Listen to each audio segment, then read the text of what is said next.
Once upon a time, in a quiet village nestled between tall mountains, there lived a young man named Elias. Elias was known throughout the village as the most knowledgeable person anyone had ever met. He could recite ancient texts from memory, solve complex puzzles in minutes, and answer almost any question posed to him. The villagers often came to him for advice, believing that his vast knowledge made him the wisest among them. But Elias himself was not satisfied. Despite knowing so much, he felt something was missing, a deeper understanding that knowledge alone could not provide. One evening, as Elias sat under an old oak tree, an elderly traveler approached him. The traveler had a long white beard and eyes that seemed to carry the weight of countless years. "You look troubled, young one," the traveler said. Elias sighed and admitted his frustration. "I know so much, yet I feel no wiser than when I began. What is the difference between knowledge and wisdom?" The old man smiled. "That is a question many ask, but few truly understand. If you seek the answer, come with me." Curious, Elias agreed. The traveler led him to a nearby riverbank where a group of children were playing. One child was stacking stones in the water, trying to build a bridge to the other side. Each time the child placed a stone, the current would knock it down. Frustrated, the child kept trying the same method over and over. "What do you see?" the traveler asked. Elias replied, "The child is determined but foolish. The river is too strong for such a small bridge." The old man nodded. "The child has knowledge. He knows stones can be stacked. But he lacks wisdom. He does not see that his method will not work. Wisdom comes not just from knowing, but from understanding when and how to use what you know." They continued their journey until they reached a marketplace. A merchant was shouting about his wares, claiming they were the finest in the land. A crowd gathered, eagerly buying his goods. But Elias noticed that the items were poorly made and would not last. He turned to the traveler. "The merchant is dishonest, and the people are being tricked." The old man stroked his beard. "Knowledge tells you what is being sold. Wisdom tells you whether it is worth buying. Many have knowledge, but few use it wisely." As night fell, they arrived at a small hut where a woman sat outside, gazing at the stars.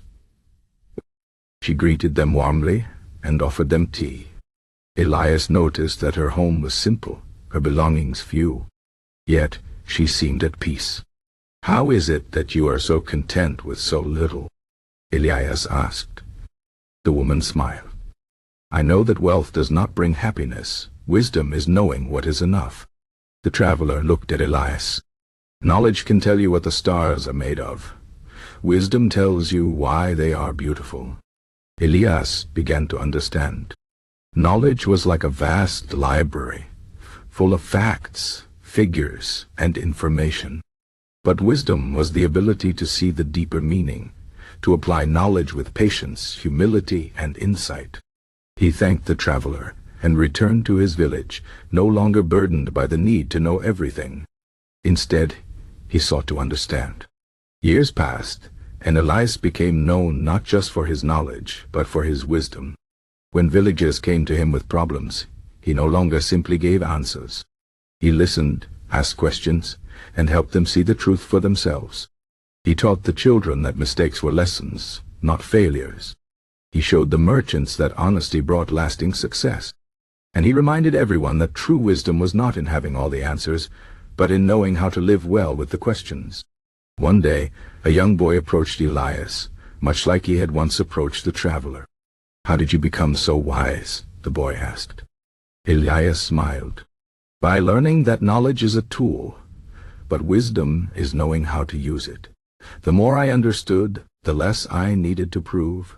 The more I listened, the more I learned." The boy frowned.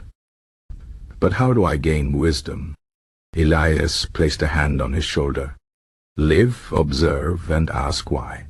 Knowledge comes from books, but wisdom comes from life." And so the cycle continued. Elias, once a seeker of knowledge, had become a guide for others seeking wisdom.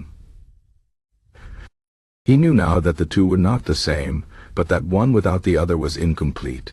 To know was powerful, but to understand was transformative. And in that understanding, he had found the true meaning of wisdom. The village thrived, not because its people knew everything, but because they had learned to live wisely. They saw that knowledge could build bridges, but wisdom chose the right ones to cross. Knowledge could fill their minds, but wisdom filled their hearts. And in the end, that made all the difference. The story of Elias reminds us that the world is full of information, but true wisdom comes from reflection, experience, and the courage to see beyond what is known.